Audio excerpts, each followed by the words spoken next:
Y les tenemos rápidamente un pequeño anuncio. Estamos transmitiendo desde Ansos Multimedios a través de www.ansosmultimedios.com. Contáctanos a través de nuestras redes sociales. Búscanos en Facebook, Instagram como Ansos Multimedios Radio y en Twitter como Ansos Multimedios. Danos like, síguenos, comparte e interactúa con nosotros.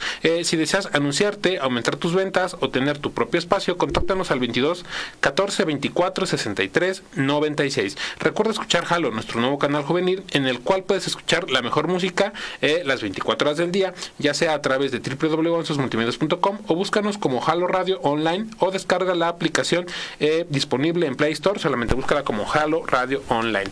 Y pues bueno, ya estamos en jueves, ya estamos a nada de que acabe la semana.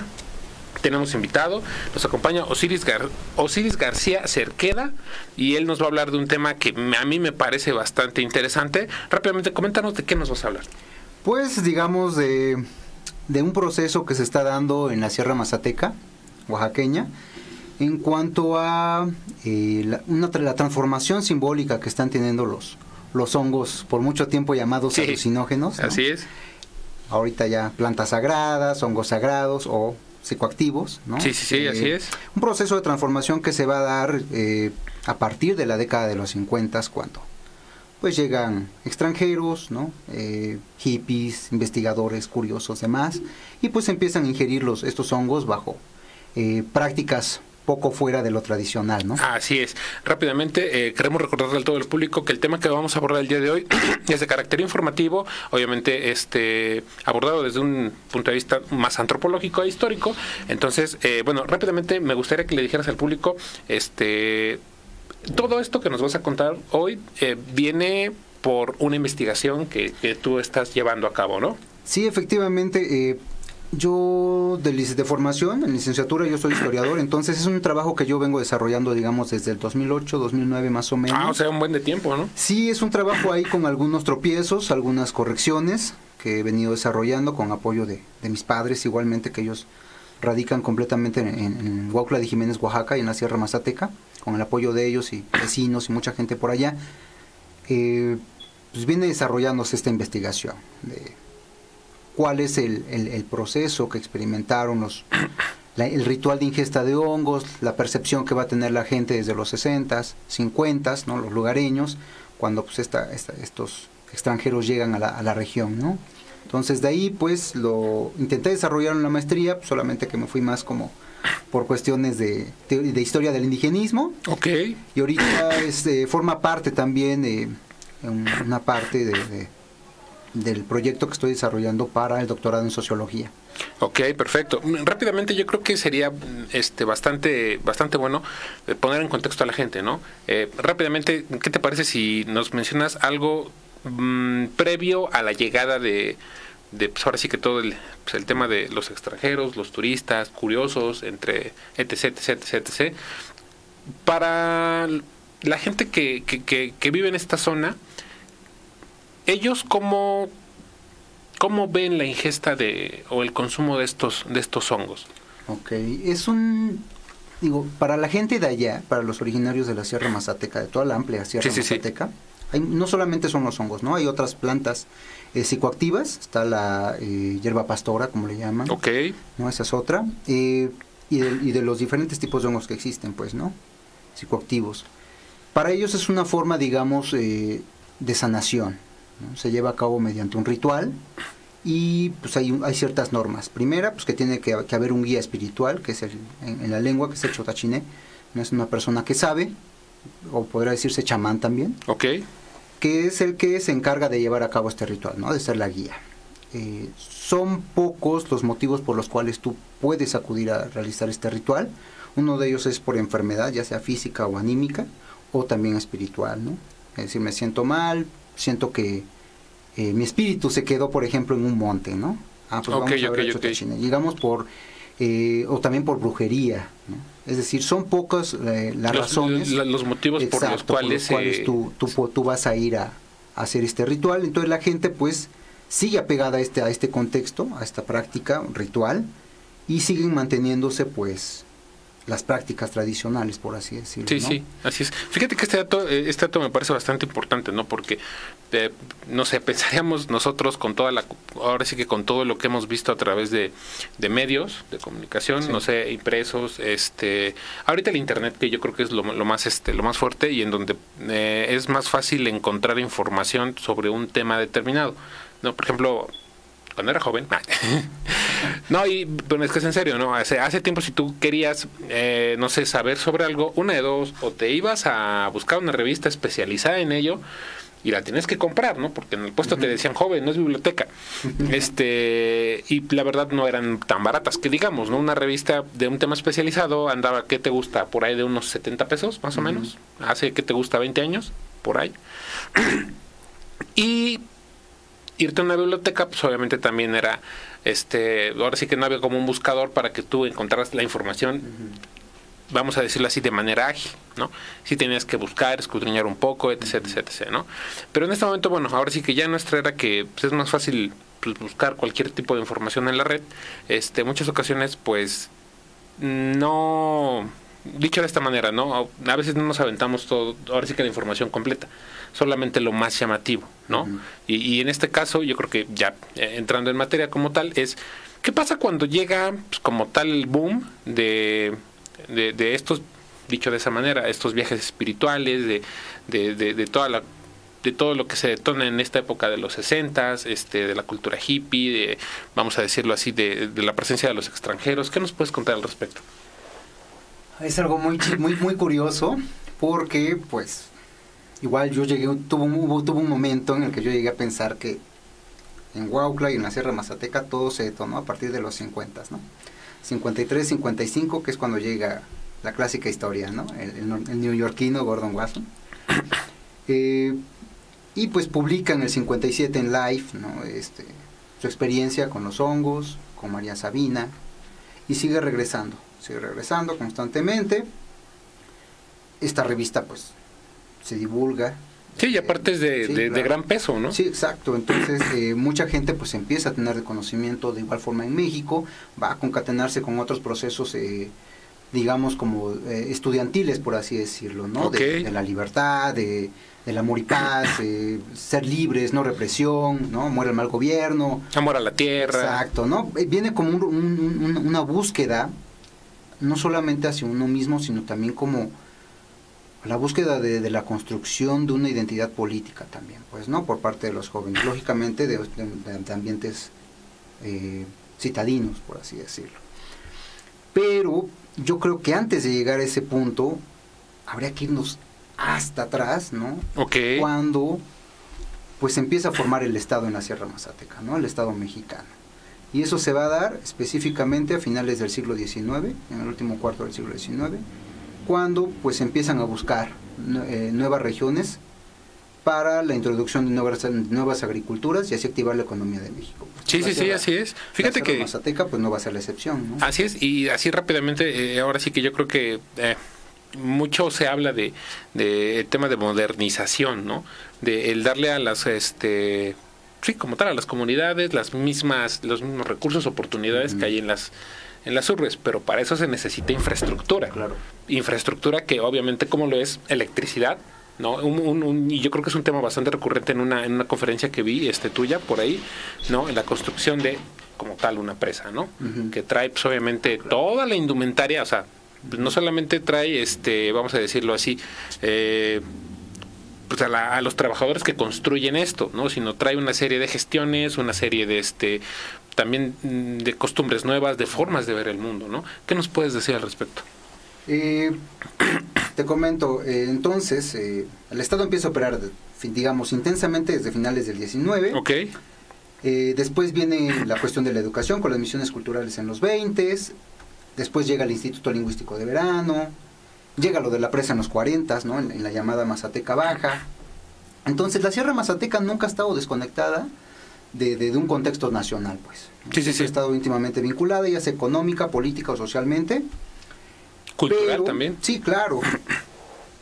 Pero pues estas mismas relaciones comerciales que se van a generar, relaciones políticas y sociales, pues van a también causar impacto en la misma conciencia de la gente, pues, ¿no? En cómo se va a percibir a sí misma y cómo va a actuar en relación con aparatos del Estado, díganse partidos políticos, escuelas, hasta con la misma iglesia, pues, ¿no? Okay. Entonces se van a formar pues nuevos pensamientos, nuevas formas de ver el mundo, sobre todo porque Huautla en los 50, en los 60 ya trae como una herencia como de, digamos, centro de intercambio regional, ¿no? Centro de intercambio económico, político, cultural. Entonces, todo va a recaer ahí. Y Huautla va a ser también un crisol, ¿no? Para que posteriormente, pues, se detone el llamado comercio de hongos, ¿no? Va a haber algunas posturas divididas en este proceso, va a haber quien sí lo va a aceptar, va a haber quien no lo va a aceptar, pero también lo va a dejar ser, y va a existir también otro sector social que, pues, no va a tener ningún problema con decir, pues no hay problema si tú quieres que yo te venda hongos, pues, ¿no? Porque al final de cuentas se tienen que adaptar a las mismas dinámicas de aceleración que se están gestando, ¿no? Sí, no, y yo creo que al final caemos en un punto que me parece que es clave, y es que desafortunadamente el dinero es pues necesario para solucionar muchísimas, o la gran mayoría, si no es que todas, las necesidades que tenemos como personas dentro de una sociedad, ¿no? Exacto. Así es. ¿Qué más nos puedes comentar? Entonces, fíjate, es algo muy curioso. Yo apenas había participado igual en un congreso de una organización que se llama Chacruna. Entonces comentaba precisamente cómo pues el origen de esta coyuntura, por así decirlo, en los rituales de sanación, en la ingesta de hongos, ¿no? que va a ser una variante de lo que van a llegar a ser estos cuates extranjeros, pues no es fortuito, pues, no es que se va a dar en ese momento preciso, sino que se está adaptando a todo un proceso que pues inició a finales del siglo XIX, ¿no? Que tiene que ver con la aceleración del comercio, del intercambio económico, de la agricultura del café, pues, que va a conectar aún más con la región mazateca con, digamos, con el Valle de Teotitlán, con Tehuacán, con Puebla, con Veracruz o con la Ciudad de México, pues, ¿no? Entonces, viene quizá también un poco, digo esto mejor dicho, porque pues mucho tiempo se pensó que lo que pasaba en la Sierra Mazateca fue como el boom que hizo Gordon Wasson, ¿no? De haber descubierto un nuevo grupo indígena que nunca había tenido contacto con la sociedad fuera de, y la verdad es que no.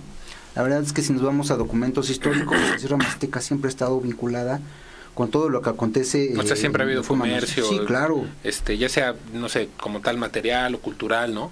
Sí, siempre ha existido un intercambio. Lógicamente, marco, digamos, el último cuarto del siglo XIX, porque es cuando se van a intensificar las relaciones económicas, ¿no? Okay. ¿Por qué? Porque pues se va a introducir la agricultura cafetalera, que propiamente no es originaria de la región, ni siquiera de México tampoco. Y entonces, al ser un nuevo cultivo, pues ya trae, digamos, una nueva forma de producirse, ya trae una cultura también de producción, pues, ¿no? Que pues se va a incorporar a un mercado nacional e internacional ya regulado por lógicas pues, capitalistas, ¿no? Ok, fíjate que yo creo que también me parece importante comentar esto, el tema del café, ¿no? Que yo leía en un texto que me hiciste favor de proporcionarme, que la región se prestaba para, ¿no? Y obviamente esto, pues sí fue un estudio que no recuerdo exactamente el sector que manda hacerlo, pero se dan cuenta de que pues, obviamente la zona es pues, propicia para poder cultivar café.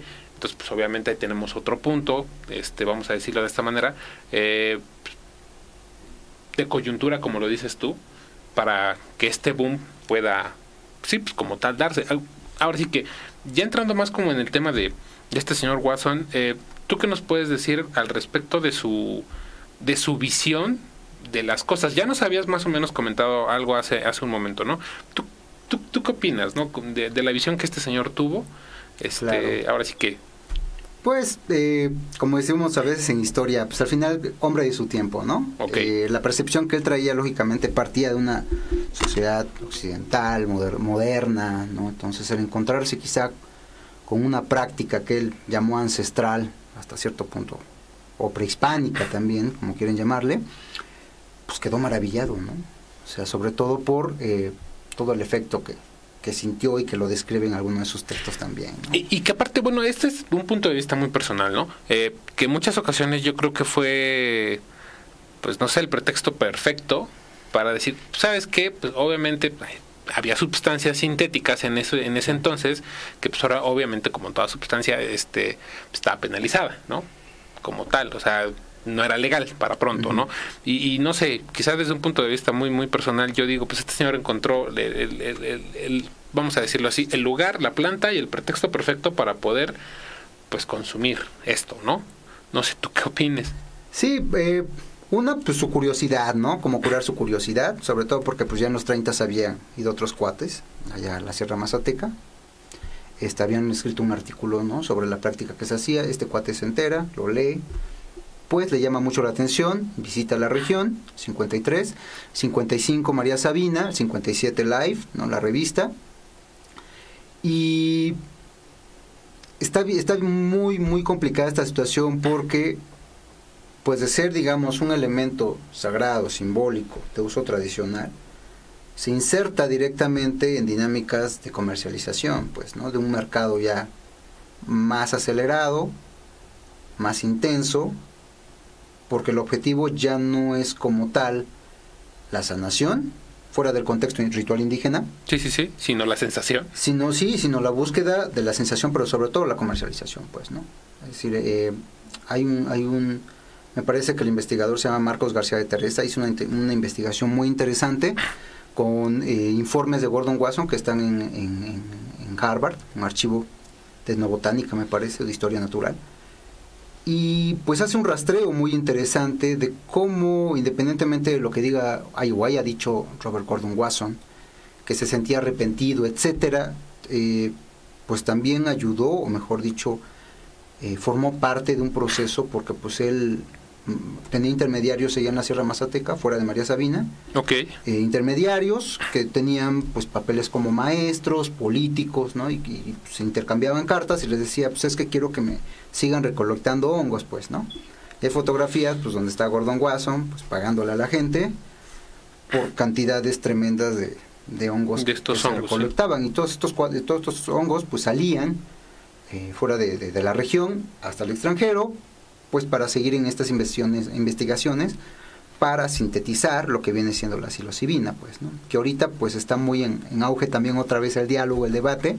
Okay. de la psilocibina con este proceso que está, no sé cómo llamarlo, de moda, del renacimiento psicodélico, ¿no? Sí, así es. De que todos tienen derecho a usar las plantas y que la tierra y la Pachamama, raíces, sí, claro, ¿no? Entonces después, digamos, de que los hongos y la gente mazateca experimenta este proceso, o sea, no conforme con que ya formaron parte como de un recurso económico, ahora también se están usando como recursos espirituales, pues, ¿no?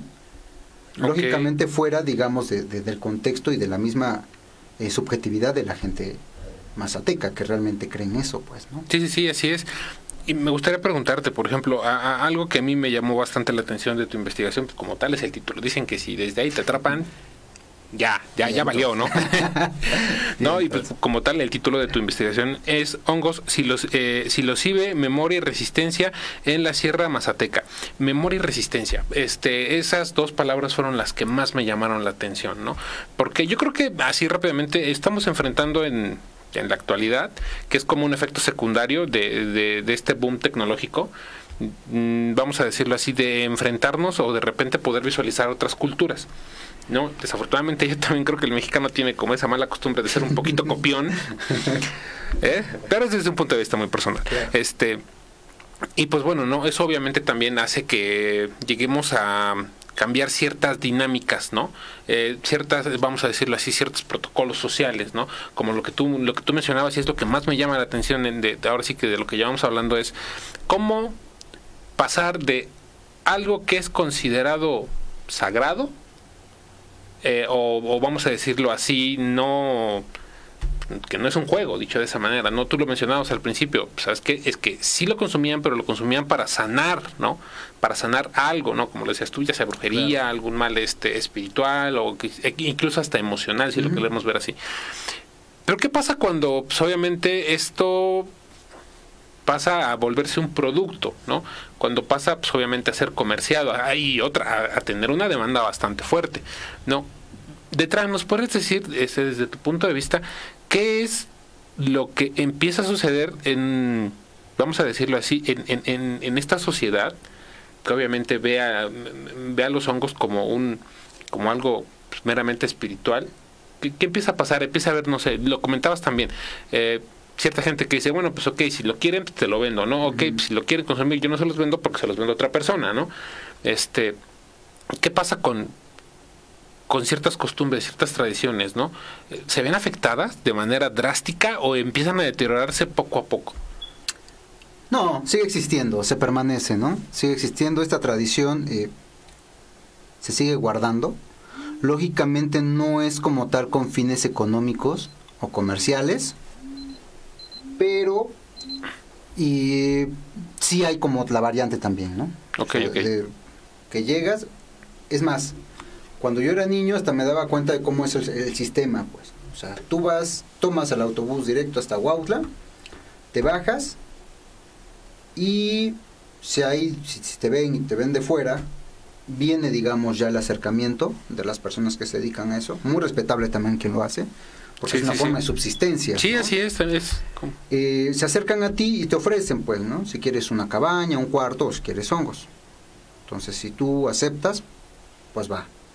Te llevan y te los ofrecen sin ningún problema, pues, ¿no? Esto por la gente, pues, no es juzgado. O sea, sí está como el estigma de decir, ay, pues es que vende hongos, ¿no? Eso y quién sabe qué cosas más. Digo, pero por otro lado también está algo que me he dado cuenta, guardado, muchos conocimientos que, como me decía un maestro mío de la Mazateca, nunca van a poder entrar en un texto, ¿no?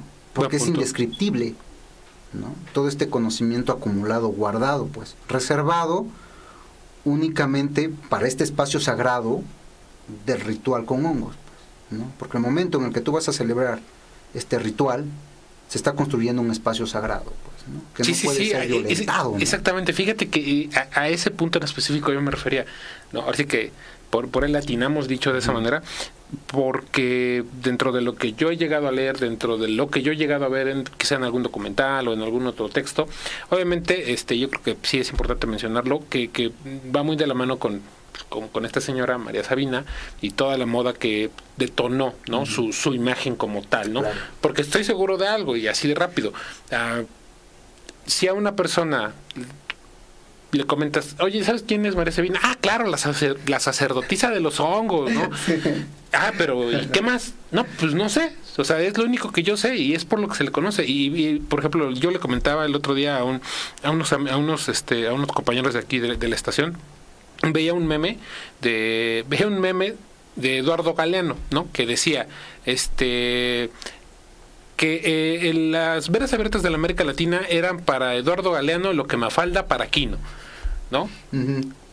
Dos obras de ellos, porque obviamente no fueron lo único que hicieron, claro, pero dos obras que opacan a todo lo demás, ¿no? Siento que aquí sucede lo mismo, ¿no? Lo que nosotros hemos visto a grandes rasgos, lo más, vamos a decirlo así, lo más sonado, opaca todo el trasfondo que hay detrás de, como tal, de este ritual, ¿no? Y tú lo acabas de mencionar, de la construcción de ese espacio sagrado que no puede ser violentado durante, vamos a decirlo así, este ritual, ¿no? ¿No? ¿Qué más nos puedes comentar al respecto de como tal? Sí, esto que acabas de decir, pues es algo que también como que ha llamado mi atención últimamente, de María Sabina y la sacerdotisa, que al final de cuentas pues ella no sabía qué es ser una sacerdotisa, ¿no? Fue ya como ¿cómo le dicen? Pues un nombre, sí, claro, impuesto, ¿no? Sí, claro, sí, impuesto, sí, así es, ¿no? Sí. Como se vienen igualmente interiorizando otros conceptos allá en la región. Entonces, estoy cayendo en la cuenta de que pues es un discurso ya ya sólido, cristalizado, ¿no? Que lo que hace yo creo que es únicamente seguir reproduciendo estas dinámicas comerciales, pues, y pone en un estado de vulnerabilidad muchas de las manifestaciones rituales tradicionales de estos pueblos indígenas, no nada más del Mazateco, pues, no lo podemos ver en el norte con el peyote, o también con este boom de la ayahuasca. Ajá, sí, así es también. Entonces, son discursos que, más allá de realmente hacernos entrar en conciencia, distorsionan de lo que está pasando, pues están cristalizados, y así como tal los absorbemos, porque creemos que lo es todo, pues, pero no vemos todas las relaciones de conflicto que están dentro de la misma población. Sí, así es. Y tú lo decías, por ejemplo, algo que yo leía también en tu investigación era que obviamente cuando de entrada ella no atiende a este señor, a Watson, no la atiende porque ella quiso, ¿no? Fue alguien que le dijo vamos a decirlo así, alguien que era como un gobernante. Una autoridad municipal. Una autoridad municipal, exactamente. Va y le dice, mira, ¿sabes qué? Aquí está esta persona, por favor, quiero que pues le des hongos, ¿no? Y es así como de, pero pues es uno, no es de aquí, dos, es extranjero, ¿no? Y por lo que yo leí, era así como que pues muy a su pesar, fue así de, pues bueno, a ver, órale, vamos, ¿no? Entonces, no sé, ¿tú qué más nos puedes comentar? Hay relaciones de poder ahí muy inmersas, ¿no? En todo este proceso que se va a dar con María Sabina. Sí, así es. Sobre todo porque pues ella, dentro de su propia formación, de su propia construcción como individuo, pues corresponde a un contexto meramente indígena, ¿no? Sí, así es. Donde la violencia pues es el pan de cada día, donde la muerte, los golpes, las carencias, el hambre y las carencias son algo muy cotidiano, está muy normalizado, pues. Es algo también muy interesante porque como últimamente se romantiza la pobreza, ¿no? Pero bueno, en fin, sí. Está muy tremendo eso, pero bueno, en fin. Entonces, pues ella al momento de estar ahí, de decirles que vas a atender a tal persona, que al final no era, al final era Gordon Wasson. Sí, así es. Pues híjole, pues entra en ella un shock, un debate de decir, pues ¿qué hago? Primera, pues estoy aquí por Cayetano, ¿no? Que es la autoridad que se va a traer. Segunda, en su propia construcción de ella, en esta construcción de lo sagrado y lo ritual, pues ella dice, no puedo fallarle a los hongos, porque los hongos me dieron un don, que es el don de curar. Y entonces es donde viene quizá muy sutilmente una frase que se traduce en el libro La vida de María Sabina, que dice, pues es que no está mal dárselo a los de fuera, pero pues eso contra todas las relaciones de poder y de estratificación social que están detrás, pues, ¿no? O sea, María Sabina estaba realmente condicionada por muchas de estas relaciones, sobre todo porque pues era una mujer que pertenecía a los estratos pobres, ¿sale? Ok. Frente, pues, al hombre blanco, occidental, estadounidense, que hablaba otra lengua. Sí, así es. Y frente a uno de los representantes del pueblo, ¿no? A una autoridad municipal. Sí, así es. Entonces, que formaba parte era miembro de un ayuntamiento que lideraba pues un gran líder campesino indígena de la región, que se llamó Erasto Pineda. Entonces, María Sabina pues dice, ¿cómo voy yo a decir que no? A decir que no y atentar contra este mismo don que yo tengo, que es el de curar, ¿no? Y ante decirle que no a una figura de autoridad, como tú lo vienes mencionando, ¿no? Sí, era contraponerse ella sola, ¿no? Así, contra este don, contra lo divino, y contra las leyes, digamos, humanas, por así decirlo. Entonces, si no cumplo con lo divino, me castigan, pues. Ya me han castigado mucho, decía ella. Entonces, híjole, ¿cómo le voy a decir que no me van a seguir castigando? Mejor, me la llevo bien, cumplo con mi deber divino, y por otro lado, pues también estoy respondiendo a un llamado de una autoridad municipal, pues, ¿no? Dilema moral, ¿no? Dirían por ahí. Muy complicado también esa cosa. Sí, me imagino. Entonces, lo que yo comentaba igual con una compañera en una conferencia, Diana Negrín, es de que pues es un discurso sí cristalizado, pero no por eso pues hay que dejar de buscar estas pequeñas astillas para seguir viendo cómo funcionaba la sociedad en ese tiempo. Quizá no comprender totalmente los motivos que tuvo cada persona, pero sí los detonantes por los cuales tomaron esa decisión. Ejemplo de María Sabina, por así decirlo, ¿no? Sí, sí, sí. Y también del por qué la gente después va a encontrar en la venta de hongos una forma de subsistencia. Quizá no es como dicen varios que viven de la venta de hongos, no, porque pues tampoco deja porque es de temporada, ¿no? Sí, sí, sí, así sino como una forma de complementar también el gasto de la casa, ¿no? La economía doméstica, manera, ¿no? Porque pues no todos se dedican a ser maestros, ¿no? Sí, es un gremio muy grande allá, es, ¿no? Un puñado, sí, muy sí. De personas que en verdad está dedicándose a eso, se dedica a esto, ¿no? Sí, claro, ¿no? Pero pues también como en últimos años este mismo discurso cristalizado de María Sabina, la sacerdotisa, pues sirve también como una estrategia política, por supuesto, por algún sector intelectual, para buscar ciertas garantías o ciertos beneficios o ciertos favores por parte de instituciones gubernamentales.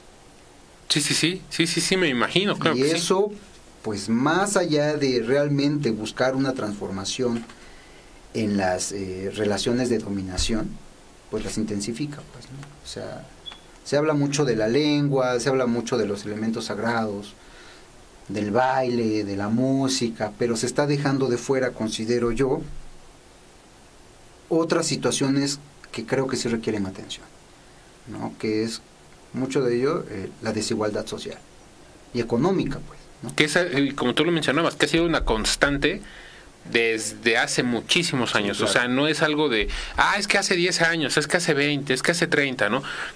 O sea, es como la constante que han tenido no solo Oaxaca, ¿no? Sino también algunos otros estados en los que las zonas pues no son, vamos a decirlo así, las más favorecidas, ¿no? ¿Tú cómo percibes en este momento pues las costumbres en global, ¿no? Claro. Haciendo como un pequeño brinco del tema. ¿Tú cómo percibes a la gente en esta, pues ahora sí que en este 2020, 2021, no sé cuándo haya sido la última vez que anduvieras por allá, respecto a sus costumbres, a sus tradiciones? ¿Tú cómo la notas? Híjole, dicen que el Estado siempre, por ahí hay un texto, ¿no? Que dice que el Estado siempre está operando, siempre está hablando, no deja de estar actuando. Y es lo que está pasando esto con las costumbres y con las tradiciones de cualquier región y pueblo indígena, ¿sale? Está buscando, digamos, integrar, ¿no? Integrar, construir un discurso que es superficial, pues, ¿no? Que está folclorizando, más allá de realmente buscar o interesarse en un significado, o buscar realmente el origen de algunos conflictos sociales. Es un discurso que está, sí, digamos, superficializando, dejándolo nada más por lo encimita, lo bonito, ¿qué es lo que te iba a decir? ¿No? Lo bonito, lo estético, y está cayendo otra vez en un discurso por ahí de los 40, 50, ¿no? De ver al indígena como una pieza de museo, pues, ¿no? O hasta incluso, espero o sea, no equivocarme en el comentario que voy a hacer, o quizá hasta como la víctima de muchas cosas, ¿no? Sí, al final de cuentas, por ahí me decía una compañera, pues es que el Estado tiene una deuda histórica y cultural con los pueblos indígenas. Por supuesto, claro, o sea, eso está más que claro, pero hasta dónde este mismo discurso de la deuda histórica y la deuda cultural ha servido solamente a un sector alto o de grupos dominantes de los pueblos indígenas para, con base en ese discurso, pues posicionarse. Es decir, es que yo soy tal, yo soy indígena y yo he padecido. O sea, me la debes, ¿no? Sí, me la debes, y solo por eso requiero presupuesto, y requiero que me patrocines mi libro, y requiero que me des un cargo, ¿no? Pero, pues al final de cuentas, los más armolados pues, son los indígenas que están hasta abajo, en las clases más pobres y más marginadas y hasta cierto punto sectorizadas, pues, ¿no? Ok. Entonces es un tema muy profundo porque, pues como hay algunas instituciones de gobierno que pues están únicamente centrando en esta cuestión de la folclorización, ¿no? O de la construcción de la escritura de la lengua, regulación de la lengua, o quizás hasta cierto punto están yéndose hasta el pasado con tal de decir, pues es que tú indígena eres una clara muestra de lo que pasó hace más de 500 años.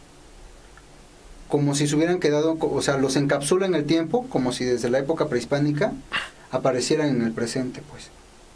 Como si el tiempo no hubiera pasado. Ajá, como si el tiempo no hubiera pasado. Pero eso es un discurso que le favorece al Estado. Y lamentablemente es un discurso que también se está introyectando en algunos sectores intelectuales indígenas para buscar ciertos beneficios o ciertas garantías, pues, ¿no? Pues te digo, el Estado siempre está operando, siempre está buscando la forma de incorporar, de integrar, ¿no? Que nada quede fuera de, sino dentro de, para partir de ahí administrar la cultura. Fíjate que algo que me llama bastante la atención de lo que estás diciendo es, bueno, no, la palabra no es desafortunadamente, las circunstancias de, pues, obviamente han hecho que uno de los principales, vamos a decirlo así, visitantes constantes sean los extranjeros, ¿no? ¿Tú qué nos podrías decir al respecto? O sea, ¿crees que el hecho de un flujo constante de personas de diferentes nacionalidades, con diferentes costumbres, con diferentes lenguas, repercuta de alguna forma en la visión de la gente que habita esta zona, en la visión del mundo que tiene la gente? Obviamente porque pues, siempre el hecho de abrir la puerta, que un lugar abra sus puertas para que más personas lo visiten, va a traer consigo pues no solamente pues economía, ¿no? o movimiento social o cultural, ¿no? Sino también ahora sí que esa zona se va a ver, no sé ni cómo decirlo, o sea, cosas nuevas, ¿no? Claro. O sea, simple y sencillamente la gente por ejemplo, de Oaxaca, de Huautla, está teniendo acceso a cosas nuevas, ¿no? A distintas mecánicas distintas, personas de otras nacionalidades, con obviamente costumbres diferentes, con creencias distintas. ¿Tú crees que haya o hay algún problema, dicho de esa manera, que la gente empiece a pensar de otra forma, a intentar emular ciertas costumbres, ciertas formas de actuar, de vestir, de visualizar el mundo? Es un proceso que igualmente viene mucho antes de la llegada de los extranjeros. Hubo un cuate que se llamó José Guadalupe García Parra, que fue un impulsor cafetalero de fines del 19, te digo, de mazateco este cuate. Aprendió la lengua, vaya, de clase alta, pues, ¿no? O sea, sí. mazateco, pero de clase alta. Y pues él estaba íntimamente vinculado con políticos del régimen porfirista. Y pues aprendió la lengua, muchas cosas. Regresa a la sierra y empieza digamos, a convencer, a divulgar este pensamiento de la modernidad, del progreso. Entonces, lógicamente, sus pares, ¿no? Políticos, comerciantes, un estrato alto, intentan emular este pensamiento y su forma de vestir, su forma de actuar, ¿no? Su forma de relacionarse y también de cómo presentarse al tal otro que es pobre, pues, ¿no? Es decir, yo tengo apellidos, tú no tienes apellidos. Yo uso botines, tú andas descalzo. ¿Sale? Pero eso también se va a intensificar durante los 20s, los 30s, con un Instituto Lingüístico de Verano, los 40s, los 50, los 60s. Pero yo creo que no solamente tiene que ver con la mera llegada de los extranjeros, también tiene que ver con estos procesos de apertura comercial de la región, pues de cómo la región se está incorporando económicamente a un mercado nacional. Sí, así es. Es decir, no encontraba las palabras. Sí, no te preocupes, viajan los productos, también está viajando ideología. Pues al final de cuentas, lo que va a hacer la política indigenista de los 20s, 30s, es esto que llaman la integración indígena, ¿no? Que es que el indígena deje de ser indígena, que deje de ser lo que es, que no hable su lengua, que deje a un lado estos rituales pues productivos, ¿no? Poco productivos. Que no ayudan a la sociedad, que dejen la embriaguez, que no sea mujer. Y vaya, eso es la imposición de una imagen meramente moderna occidental hacia un pueblo indígena.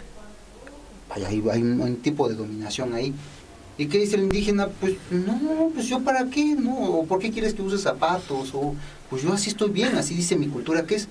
No digo... La resistencia, dicho de esa manera. Esa parte, ¿no? Sí. Hay muchas formas de resistencia. Entonces, no digo que todo eso haya venido a desmoronar, digamos, la tradición, porque no, hubo proyectos muy interesantes que después el INI va a desarrollar en los 60s.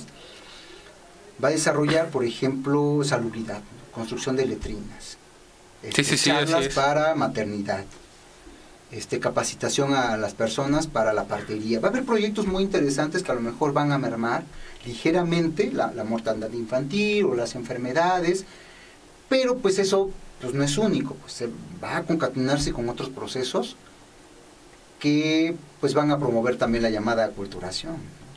Ok. Así que tú dejes de ser quien eres. Entonces en los 60s pues viene un primer abandono del campo en los 60s, porque los jóvenes pues ya no van a querer estar en el campo porque es poco redituable, no se les paga bien, ya no quieren ir a trabajar a la tienda del cacique, a las tierras del cacique, ya no quieren ser explotados. Llega el INI y te dice, ¿quieres ser promotor cultural indígena? ¿Cuántos años tienes? Tengo 14. Adelante, vas a ser promotor cultural indígena. ¿Sabes hablar la lengua mazateca? Sí, ya tienes tu plaza. Y entonces fueron muchos jóvenes de esa generación de 14, 15 años, 20, que se van a incorporar a las filas del Estado como educadores de otros indígenas. Ok. ¿No? Entonces es un proceso muy, digamos, muy grueso, muy choncho, que está relacionado también con la llegada de los extranjeros, María Sabina, los hippies. En los informes de la farmacéutica, sí, ahorita, por supuesto, ¿no? De hecho, es lo que te iba a comentar. En los 60 pues llega el INI, ¿no? El Instituto Nacional Indigenista. Uno de sus primeros directores fue un antropólogo que se llamó Carlos Inchaustegui. Fue a hacer su chamba, o sea, hizo etnografía, fue a hacer la chamba que tenía que hacer. Que le correspondía, sí, que le correspondía, ¿no? Fue a hacer su chamba, pero también fungió como intermediario con algunos investigadores que llegaron allá a la región. Llegó un investigador de Bayer, que él mismo se encargó de guiar para con María Sabina. Estos son los hongos, ¿no? Ustedes ya tienen ciertos avances, entonces pues ahí yo te dejo a ver qué haces pues, con Bayer. Pero sí es un proceso muy complicado, digamos. Entonces estamos como en esta dinámica de seguir escudriñando, de seguir... Ahora sí que te tengo la pregunta. Ahora sí que yo creo que como dirían por ahí, como la pregunta matona. Es un proceso que puede llegar a terminar. No, los procesos siempre están, no se acaban, siempre están reconfigurándose, ¿no? O sea, hay coyunturas, hay quiebres, pero eso da paso a otros procesos. Sí, claro, ¿no? A una diversificación. Pero no, nunca acaban, siempre están reconfigurando, siempre están amoldándose. Adaptándose, ¿no? Sí, exacto, no hay como tal un fin. Podemos establecer, digamos, para el estudio, las coyunturas, los quiebres, ver qué pasó acá y qué pasó acá, como un pan, ¿no? Voy a aportar de acá a acá. Pero pues eso no significa que se haya acabado, simplemente que da paso a nuevas dinámicas sociales, culturales, políticas, económicas, etcétera. Pues hay una diversificación ahí muy amplia que pues al mismo tiempo pues es muy difícil de estudiar. Sí, te creo. Y fíjate que otra cosa que en algún momento hace ya varios años platicaba con otra conductora de otro espacio y ella pues, estaba muy enfocada en el tema de los adultos mayores. Y a mí me viene a la mente ahora sí que pensando en números, y como los números son fríos y estos no mienten, es ¿qué va a pasar con el correr de los años cuando las personas que pues, obviamente tienen estos conocimientos y todavía tienen este respeto, pues obviamente ahora sí que su ciclo de vida llega a su fin y pues obviamente como están las cosas con el tema de la juventud, de las nuevas tendencias, el tema de las redes sociales, el tema de las nuevas áreas de trabajo, ¿tú qué crees que suceda con estas costumbres? ¿En serio crees que sigan resistiendo como hasta ahora lo han hecho? No sé. La mejor respuesta que me gusta haber dado. Si soy honesto, no sé.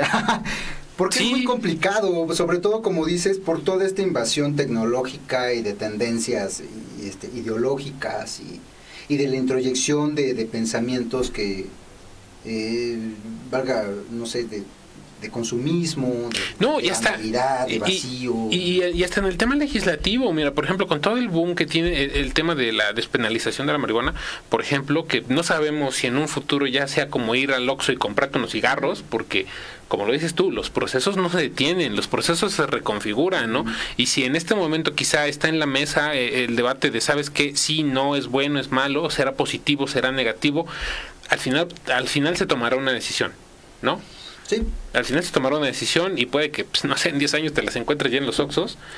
Y obviamente el estigma que se tenía sobre como tal la marihuana vaya cambiando, ¿no? ¿Qué va a pasar el tema de las farmacéuticas cuando estas, no sé, consigan elaborar un producto que pueda ser comercial comercializarse, y que encima de eso, pues no sé, le quite o deje de existir la necesidad de ir hasta Oaxaca para poder ver esta realidad y consumir ahora sí que como tal estos hongos, ¿no? Pues yo creo que hasta si ese es el objetivo, dejen de ir para hacer extractivismo, pues estaría súper bien, ¿eh? O sea, realmente que se dediquen a su business, porque pues hay mucha banda que llega allá a la sierra, como dicen, a hacer extractivismo, y ya no, o sea, en Huautla ya no hay hongos, ¿no? Ya es muy difícil. Ahí se juntan, ahí se compran, pero porque traen de otras regiones, ¿sale? O sea, tanto fue el crecimiento de la mancha urbana en Huautla, que ya los espacios a los cuales tú podías acudir para recolectar hongos, pues ya es muy difícil. Ya otros se van a regiones, por ejemplo, a las tierras de Chilchotla, Tenango, ¿no? A los alrededores de Huautla, ya más lejos, o a la Mazateca Baja, busca de otros psicoactivos, porque pues, por esto mismo del extractivismo, pues. Entonces, o sea, el debate ya está, ¿no? De abrir al mercado la psilocibina, ya sintetizada, que es la psilocibina, que es el compuesto activo de los hongos. Pero o sea, viene también el debate de hasta dónde eso pues no otra vez pone o vulnera aún más no solamente los hongos, sino toda la práctica ritual. Sí, así es. O sea, estoy muy de acuerdo que existe y que hay memoria y que hay resistencia en cuanto a llevar a cabo el ritual, no con fines comerciales, no con fines de protagonismo, como se vienen dando, ay, es que yo soy tal, y es que yo soy nieto de quién sabe quién. O por ejemplo, esto que acabas de decir me parece también de lo más interesante, ¿no? Esto del protagonismo, ¿no? Por ejemplo, no, yo ya me aventé mi viaje espiritual y ya estuve con el chamán y me guió y ahora ya soy un ente superior, y dices, qué padre, ¿no? Y fíjate, es muy curioso, o sea, terminando como esta idea, sí. No dudo que van a seguir existiendo muestras de lo tradicional, ritual, si fuera de estos fines mercantiles, comerciales. Ok. Pero sí se está enfrentando la nueva generación como al reto de decir qué quiero, ¿no? Quiero que permanezca mi tradición. Eso no significa conciliar con algunas muestras, digamos, modernizadoras, siempre y cuando no haya violencia ni nada de eso. Algo complicado de lograr, por supuesto. Sí, también. Pero sí, todo parte de qué quieren estas nuevas generaciones de la región. Porque pues vaya, yo formo parte también como de esas nuevas generaciones. De un proceso de decir, pues ya no campo, ¿no? Ya estudiar. Porque así nos dijeron que tenía que ser. Ironías de la vida, ¿no? Sí, o sea, así nos dijeron que tenía que ser. Ya no campo, vete a estudiar, migra, o sea, no es como tal, pero digamos que forma parte como del proceso, ¿no?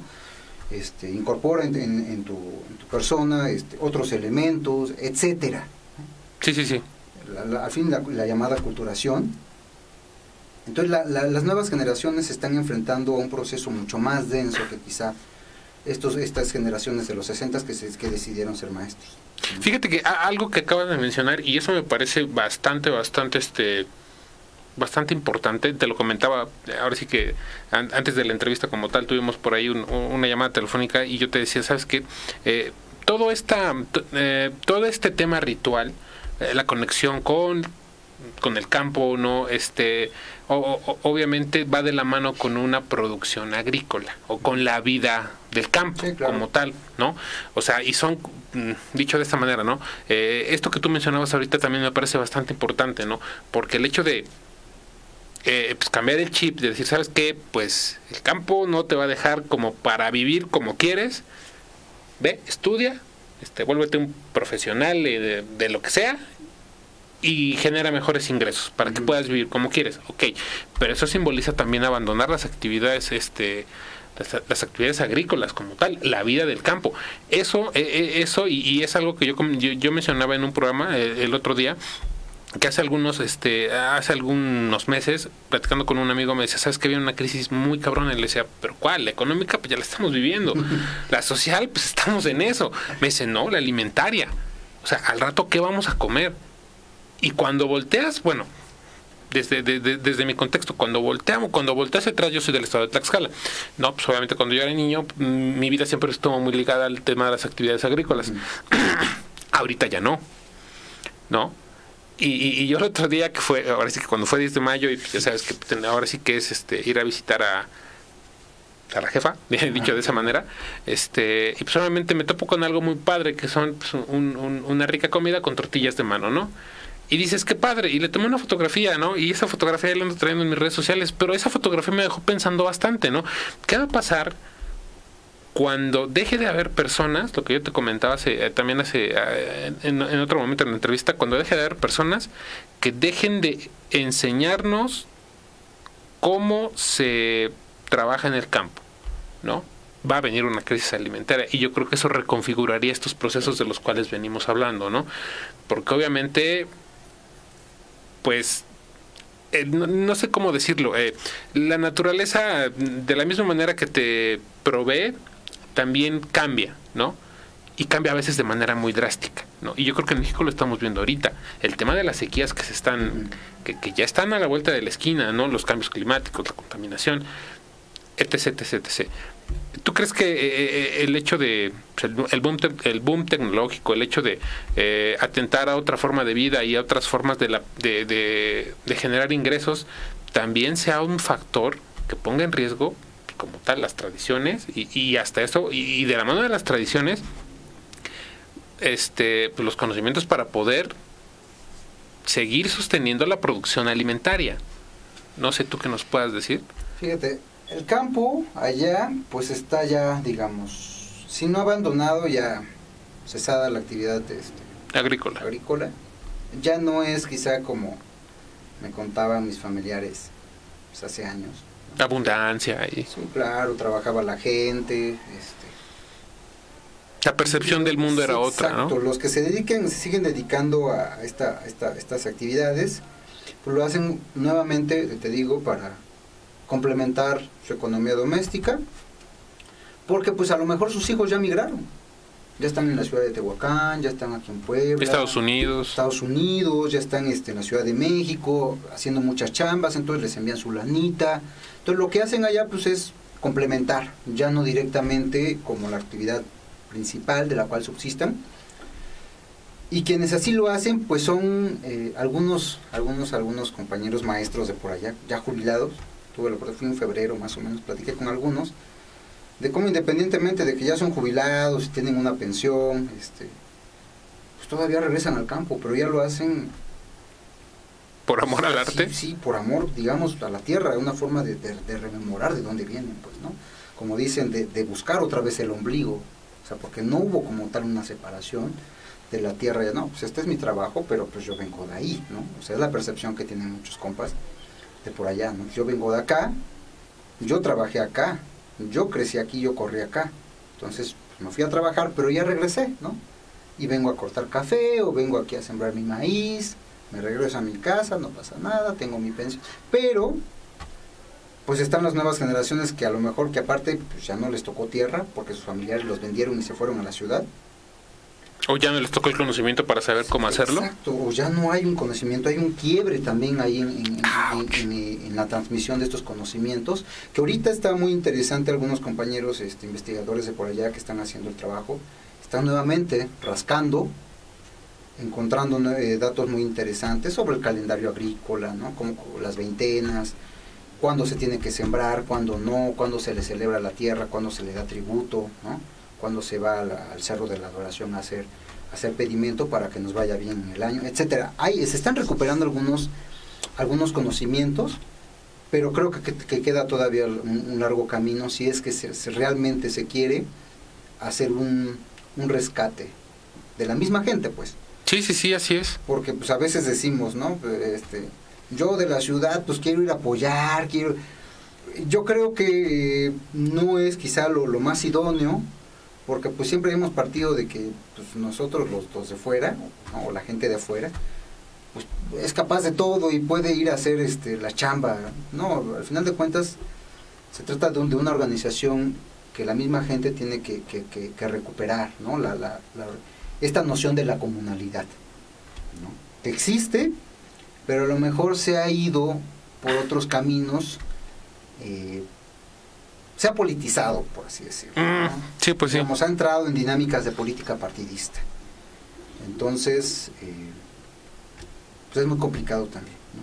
Pero yo creo que sí tiene que ver mucho con cómo se va a construir la comunalidad, o cómo se va a recuperar la noción de comunalidad, ¿no? Para el rescate de estos conocimientos. Y si es que se quiere también, ¿no? Porque tampoco están obligados los pueblos indígenas a decir, pues es que yo quiero, no, pues al final de cuentas ellos mismos tienen que decidir qué es lo que quieren para su futuro, ¿no? Fíjate que eso yo creo que es, con eso yo me quedo, ¿no? O sea, que al final, de la misma forma en que hablamos ahora sí que en estos días mucho sobre pues, derechos, obligaciones, libertades, etc.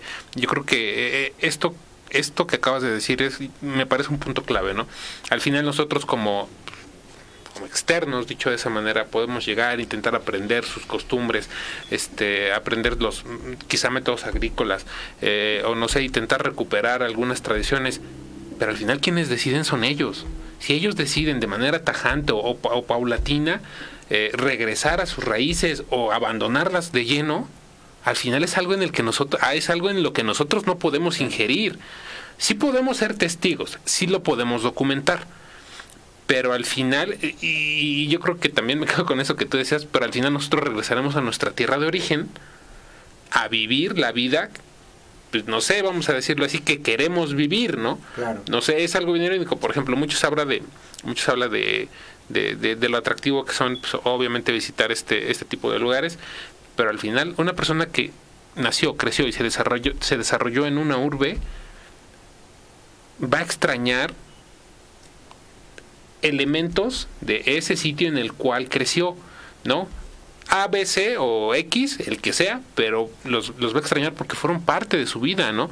Ya sea del señor no sé, el que vende tacos, o el mecánico de la vuelta, o el súper, no sé, lo que tú quieras, ¿no? Yo creo que al final es como lo dices tú, pues ahora sí que es tarea y decisión de ellos meramente. Claro. Sí, es un proceso muy complicado, sobre todo porque pues a veces desde los mismos espacios académicos se piensa que teniendo toda una serie de conocimientos teóricos, conceptuales, y por haber llegado a cierta región, se puede hacer este tipo de investigación, activismo, ¿no? Y de intentar, es muy complicado, porque la misma población tiene sus propias dinámicas, ¿no? Los mismos pueblos indígenas tienen sus propias dinámicas, que son históricas también. Y entonces a veces en este proceso de llegar a hacer investigación, activismo, pues se cae en el error, ¿no? Se cae en el error de pensar que se puede ayudar o se puede mejorar la condición social de los pueblos, cuando pues ellos vienen de una tradición, o mejor dicho, de dinámicas de poder, de dominación, de resistencia, pero dentro de ellos mismos, pues. Ellos conocen muy bien sus ritmos, ¿no? Él sabe por qué está hablando mal del otro, ¿no? Pero a lo mejor es algo que a mi cuate, el investigador, pues le termina de convencer y se queda con eso, pues, ¿no? Es decir, no se están vislumbrando todas las dinámicas que hay antes, ¿no? de lo que se está llegando a ver. Entonces, está chido que pues, muchos cuates pues, sigan el camino de la investigación, sigamos escudriñando, comprendiendo, analizando, pero pues también está un poco delicado tratar como de intervenir, ¿no? Exactamente, yo creo que esa es de decir, la palabra pues, correcta. Es que yo puedo, es que yo voy a ayudar, porque al final de cuentas, pues también en ese sentido, pues también se estaría haciendo como colonialismo, ¿no? ¿Invasión? Sí, claro, invasión o colonialismo, de decir, pues yo qué sé, pues te voy a enseñar, ¿no? Así, yo qué sé de tus costumbres de tu región, que vengo de fuera, te voy a enseñar. Casi. Te van a decir, ay, ¿en serio? O intentan armar asambleas, o intentan armar juntas, pero es un poco complicado, ¿no? Porque la misma población pues tiene sus propios intereses, sus propias usos y costumbres, sus propios usos y costumbres. En algún tiempo llegamos a sus propios abusos y costumbres, ¿no? No, es sí. decir, entre ellos tienen una dinámica que se entiende muy bien. Entonces, desde entre fuera, ellos. Fíjate. Entonces, que es como tratar de entender eso está muy complicado. Sí, fíjate, es como en algún momento hace algunos años, teníamos las ganas de hacer un documental en un municipio de aquí de Puebla que tiene una tradición de Día de Muertos bastante bonita. Y seguimos, vamos a decirlo así, los protocolos que nosotros pensamos que eran los correctos. Hablar con el padre, las autoridades, pero nunca se nos prendió el coco hablar con los fiscales. ¿Por qué? A lo mejor fue porque era nuestra primera vez, pero simple y sencillamente así. O sea, porque quizá en ciertos lugares, en ciertas comunidades, quizá las costumbres, las tradiciones rebasan incluso a las autoridades, ¿no? Sí, claro. Sí, la autoridad solamente es como un elemento que tiene que fungir una como órgano regulador, ¿no? Sí, pero al final de cuentas pues es toda una carga, ¿no? O sea, sí. Es una trascendencia y un antecedente muy canijo el que está ahí de por medio, pues, ¿no? Y así de rápido, y ahora sí que ya para cerrar, y yo creo que desde la misma forma de hablar, ¿no? Desde ciertas palabras que en determinadas regiones tienen un significado, para otras regiones tienen otro significado, y desde ahí se empieza a generar pues como tal este tema de un teléfono descompuesto, que a veces nos lleva a, obviamente, no entender lo que sucede como las personas de la zona. Claro. ¿No? Exacto. No sé, se me ocurren 1000 ejemplos más y nos podemos pasar hablando de esto bastante rato. No acabaríamos, pues. No acabaríamos. Porque son muchos temas que se desprenden de muchos procesos también, pero pues sí, aguas, ¿no? Aguas con cómo estamos percibiendo esta cuestión de los enteógenos o de los psicoactivos o de las plantas sagradas, como queramos llamarle. Cómo percibimos el territorio también, cómo percibimos a la población, a los pueblos indígenas, originarios, dicen, ¿no? ¿Cómo los percibimos, ¿no? ¿Cuáles son sus dinámicas? ¿Qué es lo que nos interesa si es que somos estudiosos de los temas? ¿Bajo qué condiciones vamos a llegar a establecer un diálogo? Porque pasa algo muy curioso también, de que pues ya hay ciertos sectores que se acostumbraron tanto a esta llegada de curiosos investigadores que ya hasta tienen un discurso bien armado, ¿no? Entonces, ¿quién? Ah, pues vete con tal, ¿no? Él sabe. Ya casi, bueno. Y ese te manda con otro, y ese va a hablar del otro. No vayas allá, ¿por qué se hizo eso? Entonces, hay una serie de dinámicas que a veces no podemos comprender, pero que pues debemos de hacer lo posible por intermediar, ¿no? Ok. Cuentas. Sí, así es. Muy interesante para no seguir fortaleciendo estas dinámicas de colonialismo, de extractivismo, de mercantilización de los símbolos tradicionales, culturales de los pueblos indígenas, no nada más del Mazateco, ¿no? Sí, bueno, ahora sí que para cerrar, muchísimas gracias por habernos acompañado el día de hoy. ¿Qué pasó? No, el gusto es mío. No, pues gracias. Todo el equipo de ANSUS, y en especial al compañero Alejandro Vázquez, el Puma. Ah, sí. Que fue ahí el vínculo. Levantó la mano y dijo, yo conozco a alguien. Dijo, pues échamelo, ¿no? No, muchas gracias a Alejandro. Es un cuate que también pues ahí vamos construyendo el conocimiento, ¿no? Como muchos otros compañeros historiadores que tienen sus propias líneas de investigación, pero pues muy interesante todo. Así es, muchísimas gracias por habernos gracias acompañado. Rápidamente tenemos un par de saludos por aquí. A Vero Macín, también anda por ahí Fabián Ruiz, Ana Águila nos escucha de Estados Unidos, Naye Cano, José Abraham Águila, ahora sí que muchísimas gracias por habernos escuchado. También un saludo a Jonathan Águila, que nos escucha desde Estados Unidos, amigo colaborador de familia. Y pues rápidamente les tenemos un pequeño anuncio. La SSH Escuela de Comunicación y Ciencias Humanas cuenta con más de 30 convenios y 24 años formando profesionistas exitosos. Por eso somos tu mejor opción. Inicia clases con nosotros, inscríbete, inscripciones abiertas, aprovecha esta oportunidad y no te quedes fuera. Inscríbete gratis y obtén 30% de beca durante toda tu carrera, sin examen de admisión, atractivo plan de becas, clases interactivas, alto nivel académico, plataforma digital gratis, sin pagos extra, biblioteca y laboratorio especializado. Para tu seguridad, realiza tu proceso de admisión en línea a través de www.ssh.edu.mx. Te ofrecemos licenciatura en Comunicación, Administración, Derecho, Mercadotecnia y Publicidad. Nuestra área de posgrado te ofrece especialidad en Comunicación Corporativa y maestría en Alta Dirección. No esperes más, recuerda www.ssh.mx, www.ssh.edu.mx o contáctanos a través de WhatsApp al 22 29 21 49 52. Estamos ubicados en la 7 Sur 1107, Centro Histórico, Puebla, a unos metros de la esquina más famosa del mundo. Así es. Pues muchísimas gracias. Hombre, estamos en www.ansosmultimedios.com, Twitter Ansos Multimedios, Instagram y Facebook como Ansos Multimedios Radio. Hasta la próxima. Esto es Ansos Multimedios. Contáctanos a través de www